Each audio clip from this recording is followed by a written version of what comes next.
Good morning student, the next topic that mean the natural gases. Previous lecture में हमने पढ़ा था gases fuel के रिगार्डिंग। आज उसके हम टाइप पढ़ेंगे। नेचुरल गैस, पहला हमने क्या पढ़ना है, different types of gases fuel में। Natural gas is found in oil बेल trapped above the crude petrol. याद रखना देखो नेचुरल गैसेस जो होता है वो भी हमें क्रूड पेट्रोलियम का मतलब क्या होता है बेटा, ये काला सा लिक्विड जो होता है, ठीक है बेटा। इसको क्या करते हैं हम मशीनरी में डाल के इसमें सभी चीज़ें अलग करते हैं। गैस भी अलग होता है इसमें से, पेट्रोल, डीजल, गैस, केरोसिन सब कुछ इसमें से क्या करते हैं हम अलग करते हैं, ठीक है। इट मेनली कंटेन, इसमें क्या होता है बेटा, मीथेन, ट्रेस ऑफ इथेन होता है, प्रोपेन होता है, मीथेन होता है। और इसमें याद रखना जो मीथेन होता है ये यूज़ करते हैं in another form of village of India as a main constitute of biogas. याद रखना इसमें जो मीथेन होता है जो हमारे विलेजेस में मेनली यूज़ होता है वो क्या यूज़ करते हैं, बायोगैस यूज़ करते हैं। और बायोगैस में जो मेनली सबसे ज़्यादा होता है वो क्या होता है, मीथेन होता है, ठीक है। बायोगैस को हम गोबर गैस भी कहते हैं। गोबर gas plant have become very common in Indian village. गोबर गैस प्लांट जो होता है बेटा काफ़ी कॉमन होता है इंडियन विलेज में। दे प्रोड्यूस बायोगैस और गोबर gas through decomposition of biomass. याद रखना ये क्या प्रोड्यूस करता है, बायोगैस और गोबर गैस, किससे, थ्रू डीकम्पोजिशन ऑफ बायोमास। और it consider a good domestic fuel. याद रखना इसे हम गुड डोमेस्टिक फ्यूल की तरह भी कंसिडर करते हैं। नेक्स्ट है बेटा water gas. Water gas is prepared by passing steam over the red hot carbon. ठीक है बेटा, वाटर गैस कैसे प्रोड्यूस करते हैं, पानी को हीट करके उसका भाप को हम रेड हॉट कार्बन के ऊपर से पास करते हैं, ठीक है। तो इट कंटेन, इसमें से क्या निकलता है, कार्बन मोनोऑक्साइड और हाइड्रोजन, ठीक है बेटा। नेक्स्ट है producer gas. It is prepared by passing air over the red hot carbon. उसमें स्टीम यूज़ करते हैं, इसमें एयर को हम रेड हॉट कार्बन से पास करते थे, ठीक है। इट कंटेन, इसमें क्या मिलता था, कार्बन मोनोऑक्साइड, नाइट्रोजन मिलता था। It is not considered to be good fuel on a account of nitrogen content. याद रखना बेटा इसे हम अच्छा फ्यूल नहीं कहते हैं बिकॉज इसमें नाइट्रोजन कंटेंट होता है। It is often use as a industrial fuel, ठीक है। इसका फॉर्मूला ये है, 2 carbon 1 nitrogen, 2 carbon oxygen 2 nitrogen, और इसमें क्या बनता है बेटा, CO और N2, ठीक है। और ये 2 जो है ना, इसका मतलब है 2 CO और 2 N2 बनता है, ठीक है। इसे बोलते हैं प्रोड्यूसर गैस। नेक्स्ट है coal gas. Coal gas is obtain by product during the destructive distillation of coal. याद रखना बेटा अब कुछ नए वर्ड्स आएंगे तो इसको आपने एज इट इज ही लर्न कर लेना है, ठीक है। अब डिटेल्स में हम 9th क्लास में पढ़ेंगे इनको, ठीक है। कोल गैस कहाँ से मिलता है, coal gas is obtain as a bio product during destructive distillation of coal. कहाँ मिलता है, डिस्ट्रक्टिव डिस्टिलेशन ऑफ कोल के टाइम। इट कंटेन, इसमें मीथेन होता है, हाइड्रोजन होता है, कार्बन मोनोऑक्साइड होता है, ठीक है बेटा। नेक्स्ट है लिक्विफाइड पेट्रोलियम गैस LPG, जिसे आप कहाँ यूज़ करते हो, रसोई घर में, ठीक है। मैंने शायद गलती से पहले CNG बोल दिया था बट LPG आएगा, ठीक है। इसमें क्या होता है बेटा, ब्यूटेन होता है, आइसोब्यूटेन होता है। ये बेटा अभी ये सब वर्ड्स आपने एज इट इज़ ही लर्न करना है, इनका डिटेल्स हम नेक्स्ट क्लासेस में पढ़ेंगे, ठीक है। इसमें क्या होता है, ब्यूटेन और आइसोब्यूटेन होता है, और इससे क्या करते हैं हम कंप्रेस करते हैं, ठीक है। हम क्या करते हैं, जैसे ये देखो, ये गैस सिलेंडर देखो, इतना सा गैस सिलेंडर होता है, इसमें हम 14.2 kg ये गैस होता है, यानी 14.5 किलो इसमें गैस ये वाला होता है। हम क्या करते हैं इसमें, क्योंकि ये काफ़ी मजबूत लोहे का बना होता है, इसमें हम काफ़ी ज़्यादा प्रेशर से गैस को भरते हैं, ठीक है, और काफ़ी ज़्यादा गैस भरते हैं, ठीक है। And liquefied before the filled in cylinder. और याद रखना इस मशीन के हेल्प से गैस को पहले ही लिक्विड में कन्वर्ट कर लेते हैं, देन इसको सिलेंडर में भरते हैं। It is so name because is obtain, याद रखो इसे लिक्विफाइड पेट्रोलियम गैस क्यों बोलते हैं, बिकॉज ये पेट्रोलियम से हमें मिलता है। दिस इज कुकिंग गैस, मतलब इसे रसोई में यूज होते हैं। In a kitchen it is a good, याद रखना ये ऑर्डरलेस होता है, इसमें से कोई भी स्मेल नहीं निकलता है, बस इसमें कोई भी स्मेल नहीं निकलता है। एक्चुअल में जो गैस होता है LPG उसमें कोई भी स्मेल नहीं होता, but chemical knows ethyl mercaptan which is fall smell. इसमें क्या करते हैं बेटा, इथाइल मरकैप्टन, ये भी बेटा केमिकल का नाम है। ये आपने नहीं याद करना है, इसके जगह आप सीधा याद कर लेना मीथेन। क्या याद करोगे, इसमें क्या मिक्स करते हैं, मीथेन मिक्स करते हैं, बिकॉज मीथेन की स्मेल होती है, ठीक है। तो जब भी आपका गैस सिलेंडर में से गैस लीक होता है तो उसमें से क्या स्मेल आने लग पड़ती है, बिकॉज क्योंकि इसमें क्या मिलाया होता है, मीथेन, ठीक है। आप इतने ये वर्ड ना याद रखो तो मीथेन याद कर लेना, ठीक है।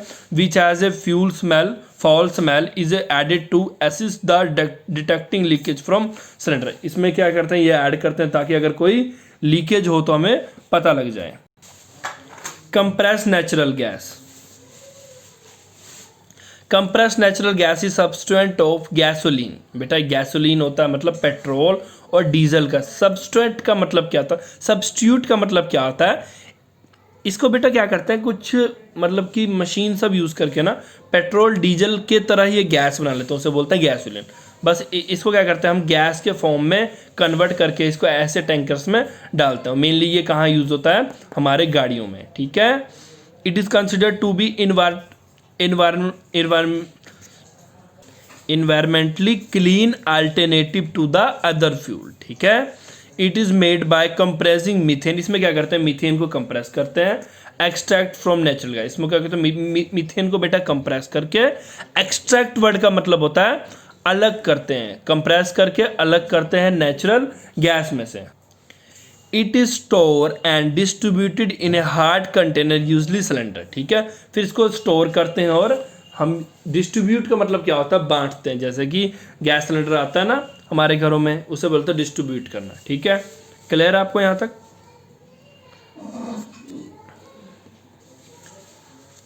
On ban basis is fuel consider as a good और एफिशिएंट। अब देखो बेटा इतना सभी चीज़ें हमने पढ़ लिया, अब इसमें हमने मेनली क्या पढ़ते हैं, गुड, अच्छा और एफिशिएंट मतलब जिसमें कम जले, मतलब कम जले और ज़्यादा हीट पैदा करे, ऐसा फ्यूल कौन सा है। Obviously by the determining the amount of heat produce by it. इसका मतलब क्या है, इसे पता करने के लिए हमें ये पता होना चाहिए कौन ज़्यादा हीट प्रोड्यूस करता है जलने पे। What is heat, what is that heat now as, do you think all fuel produce equal amount of heat। क्या आप ऐसा सोचते हो कि हर फ्यूल एक अमाउंट ऑफ हीट प्रोड्यूस करता है, तो इनका आंसर क्या है, the amount of heat produce on combustion of 1 kilo fuel called calorific value. अब यहाँ पे एक क्वेश्चन का आपका आंसर भी दिया हुआ है और इन बिटवीन समटाइम पेपर में भी आ जाता है। ये क्या बोलता है, कैलोरीफिक वैल्यू का डेफिनेशन क्या है कि कितना अमाउंट ऑफ हीट प्रोड्यूस होगा जब हम 1 किलोग्राम ऑफ फ्यूल को जलाएंगे। All fuel do not produce the same amount of heat on burning, याद रखना, ठीक है।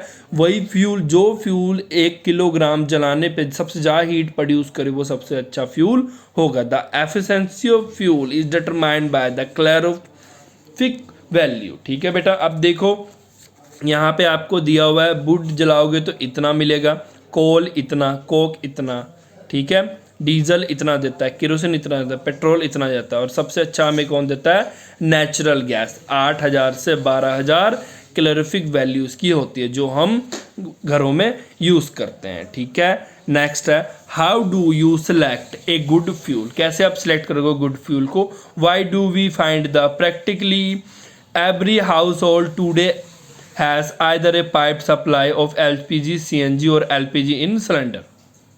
नेक्स्ट है बेटा, कैसे आप सेलेक्ट करोगे कौन गुड फ्यूल है। दूसरा क्या है, how do we find the practically every household today as either pipe supply और ऑफ LPG।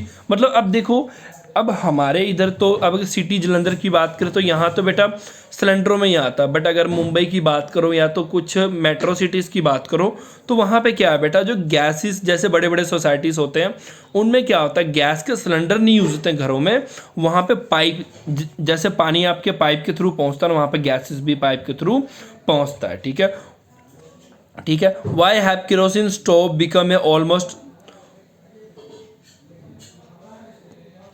नेक्स्ट इन्होंने बात किया बेटा गैस स्टोव के regarding.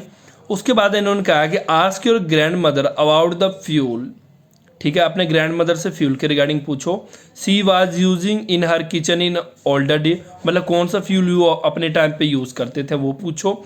Which one does the feel better, और उनको कौन सा फ्यूल सबसे अच्छा लगता था अपने टाइम पे, ठीक है।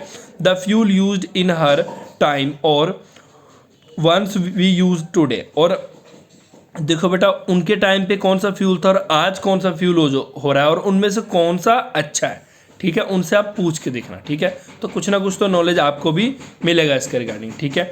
Let us study the characteristics of fuel, ठीक है। पहला एक गुड फ्यूल, देखो कैरेक्टरिस्टिक का मतलब फ्यूल के बारे में कुछ अच्छाई के रिगार्डिंग हम पढ़ने जा रहे हैं। सबसे पहले क्या है, ए good fuel should have low ignition temperature. Low ignition temperature का मतलब क्या होता है बेटा, लो इग्निशन टेम्परेचर को फ्लैश पॉइंट भी बोलते हैं, मतलब कितना वैल्यू चाहिए, कितना कम से कम टेम्परेचर चाहिए किसी चीज़ को भी जलने के लिए। जिस चीज़ को जितना कम टेम्परेचर चाहिए, मतलब बेटा जलने के बाद वाला टेम्परेचर की बात नहीं कर रहा हूँ, जलने के लिए कितना टेम्परेचर चाहिए उसे बोलता है इग्निशन, ठीक है। उसे बोलता है इग्निशन टेम्परेचर, ठीक है। Calorific value of should be high, calorific value सबसे ज़्यादा होनी चाहिए, इसका मतलब वो कम अमाउंट में ज़्यादा हीट प्रोड्यूस करेगा। Fuel should be easily available, जो इजीली अवेलेबल वो सबसे अच्छा। इट शुड बी चीप और इजी टू ट्रांसपोर्ट, ठीक है। नेक्स्ट क्या, fuel should be cause minimum pollution, और नेक्स्ट क्या, fuel should be no leave any reduce, ठीक है बेटा। Thank you for today and next lecture में बेटा हम पढ़ेंगे burning of fuel leads to the hormone by the by product.